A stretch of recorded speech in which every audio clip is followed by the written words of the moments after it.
This is KUGAN CASSIUS for iFILM London. We're at the Liverpool Hilton here for the press conference for No Retreat, No Surrender, which is on 30th of March at the Echo Arena. With me I've got promoter Dave Caldwell. How are you, Dave? I'm very good, thanks. How are you? Very well, thank you. Your involvement in this show is to do with Derry Matthews' rematch with Crolla, I believe. Is that right? That's right, rematch of the fight of the year. It's going to be a fantastic fight. The first one was brilliant, and this is the fight that Derry wanted. So as his promoter, this is a fight that I work with Eddie to bring to their fans. Yeah, obviously, it was a cracking fight between the two, and obviously fans and the pair of them would obviously wanted to get back in and show us again what it's all about. So this is, you can't call this fight either way, can you? This is another 50-50 fight, even though obviously Derry come on top in the last fight. Well, the last fight all the way through, you didn't know who was going to win it. It went one way, then it went the other, and when Derry caught Anthony with that peach of an uppercut, that swung the fight around in his favour. It's one of those fights that's, they could fight 10 times, and 10 times it's going to be a great fight. It's a fight that that Derry's been talking about ever since that we started working together. He's wanted this one, and he's got it. So he's got the bit between his teeth, and he can't wait. Obviously, you do your own shows, but just a little bit of a break away from that when you team up with Eddie Hearn, and I know you're willing to work with whoever's willing to work with you. Really, if it's right, if the deals are right, the fights are right, you'll work with anyone. Yeah, but it's got to be right for the fighters, and it's obviously it's a fight that we try to make for ourselves for our March show, but it's ended up we've worked together with Eddie and we've brought it to Sky Sports, so it's great to be working back with Eddie and on Sky again. This is what it's about, big shows and getting up there. So Derry gets to fight in front of his hometown, in front of a massive crowd. I'm sticking with Anthony Crolla. Obviously, with some bad news yesterday for KIERAN FARRELL. Can you tell us about exactly what happened? Obviously, I know what happened, but can you tell us exactly what happened when KIERAN went to the doctor, and what did he tell him? Yeah, basically the doctors have, I think plenty of people know that KIERAN suffered a bleed on the brain during that fight.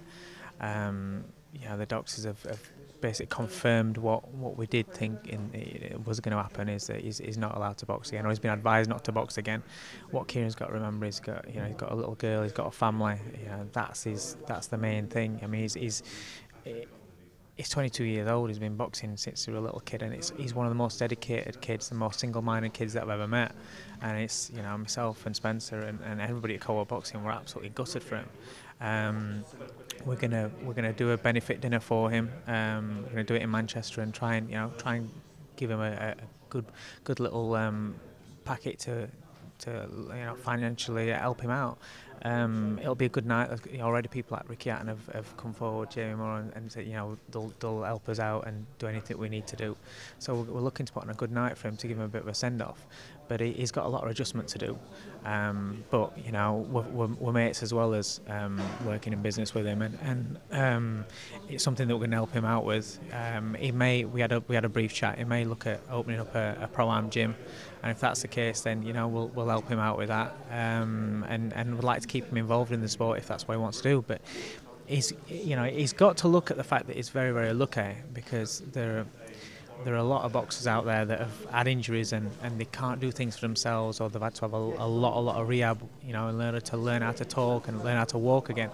KIERAN, is looking at the fact that the doctors have said he can train straight away, as long as he don't get hit in the head.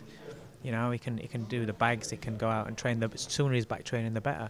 So in that respect, then that's good, because it'll give him something to do, and he knows he can go out there and train. He doesn't have to just let everything go and miss the training side of things. So obviously, I see some comments on Twitter about your role in what's happened to KIERAN. I mean, obviously a boxer goes into the ring. What happens when he leaves the ring, no one knows. So it could happen at any given time to any given boxer.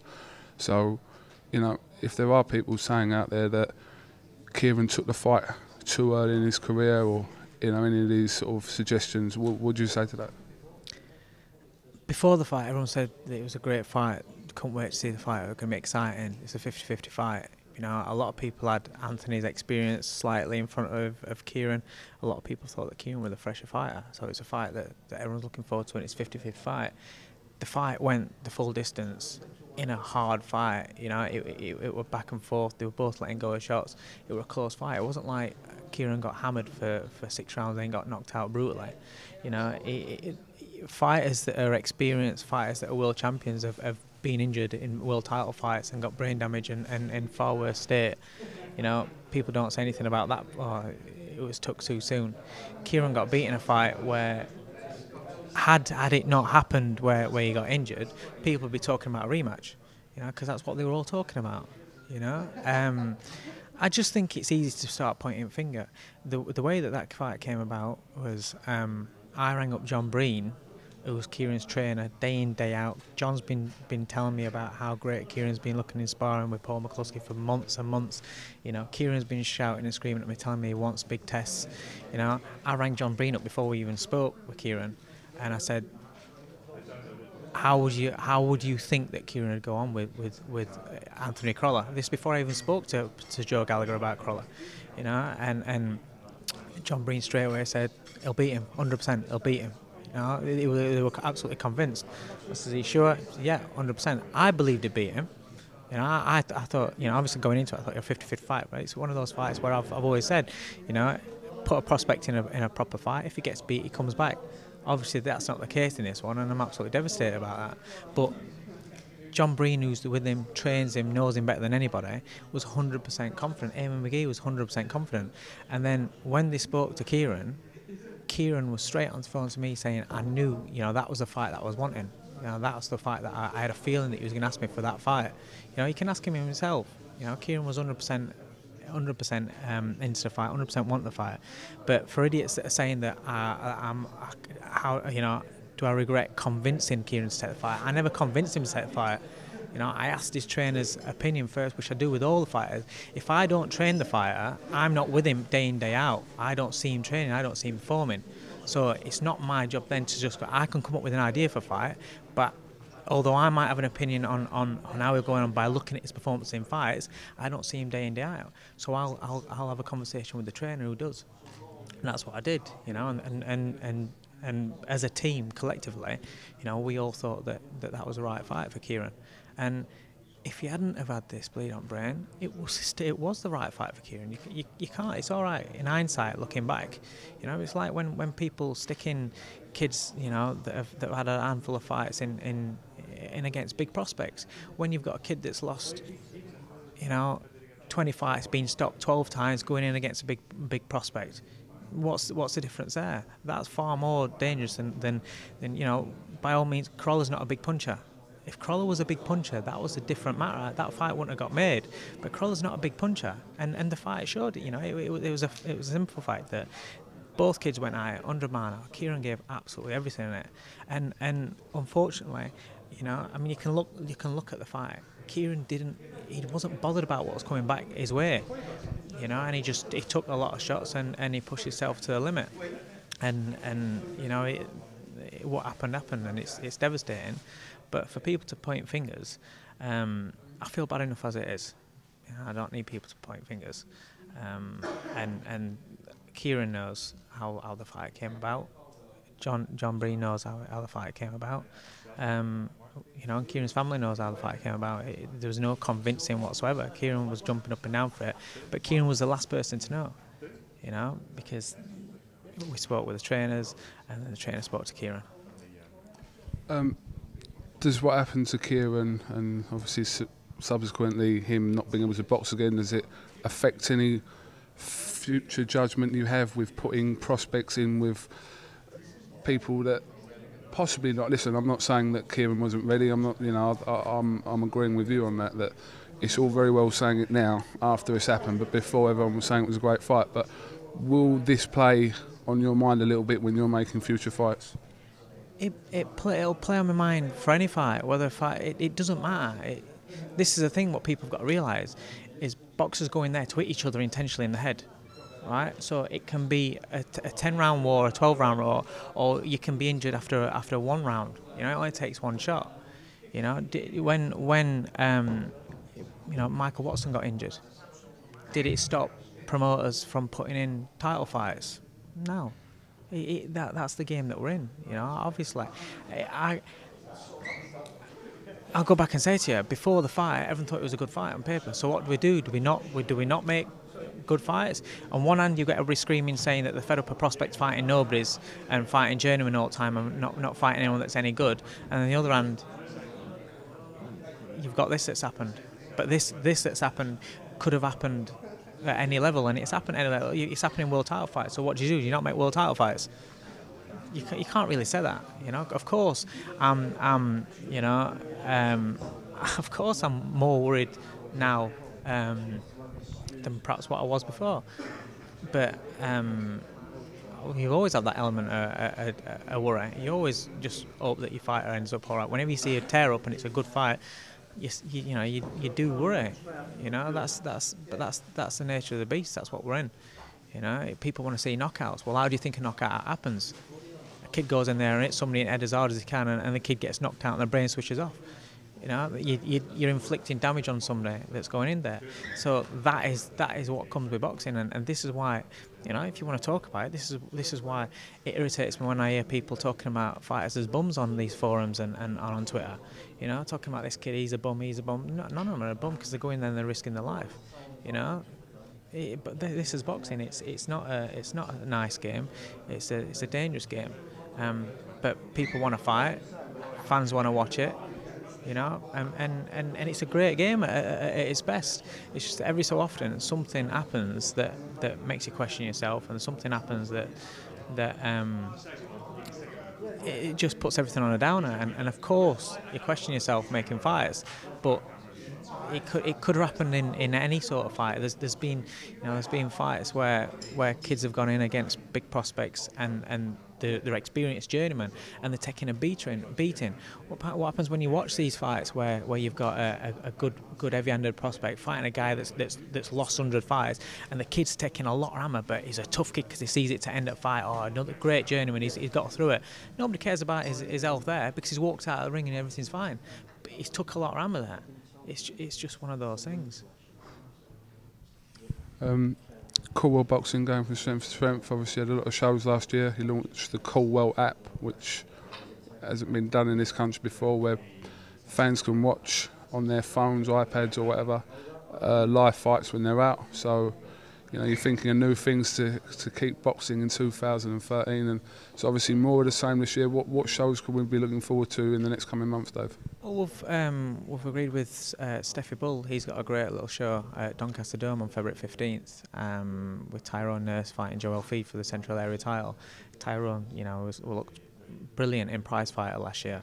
I think it's a year since that was a year in February, I think it is. You know, and he needs to get a bit of a crack on with his career.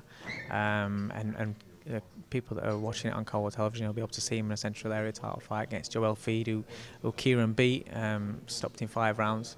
But then he went on to give Scott Harrison fits in a really good effort a few months later after that. You know, the undercard of that's got some cracking fights. It's got a kid called Ollie Newham, who's a good light heavyweight. He's fighting John Anthony, so that's going to be a tear up. You know, you've got people like Conor Nixon stepping up. There's some good fights on there. Then we've got Curtis Woodhouse against Shane Singleton on our show on February 22nd.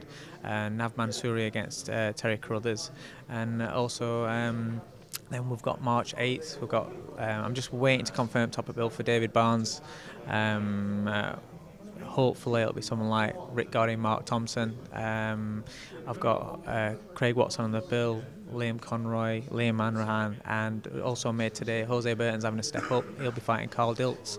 So that's a really good fight for him as well. So we've got some cracking fights coming up, and you know, it's like you say, you know, we can't all have all the shows on Sky Television or on Channel 5 or anything, and until we do get a TV deal, all COLDWELL boxing shows will be on there. But also, it's, you know, as we're showing with Steffi Bull's show, we'll cover other people's shows as well.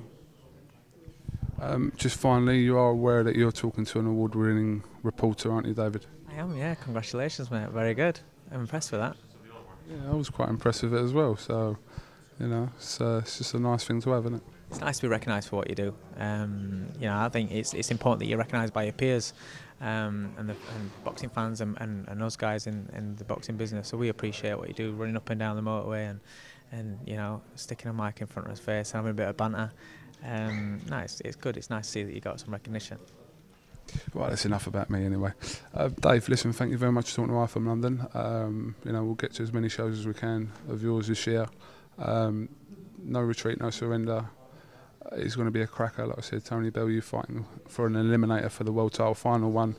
Crolla Matthews, the return. It's a great bill. It's going to be a great bill, you know. I'm over the moon for Tony.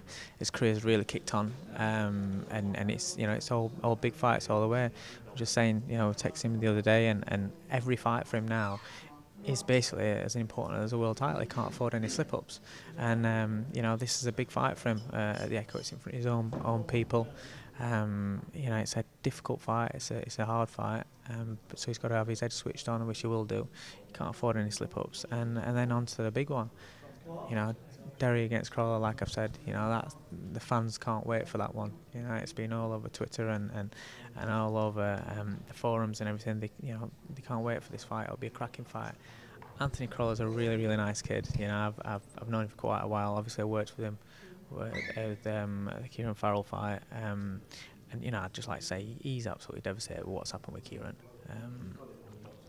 You got to feel for him, because he's not one of these kids that's got a bit of an edge to him. You know, he is a genuinely nice kid, and he was absolutely heartbroken about it when he heard about the news that KIERAN had.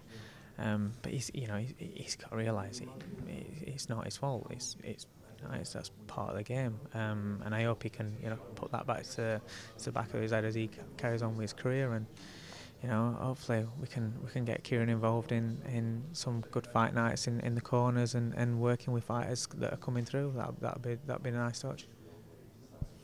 All right, Dave. Thank you very much for talking to iFILM London, and we'll catch up with you real soon. Cheers, mate. Thanks a lot. CASSIUS here with Dave COLDWELL for iFILM London. Thank you very much.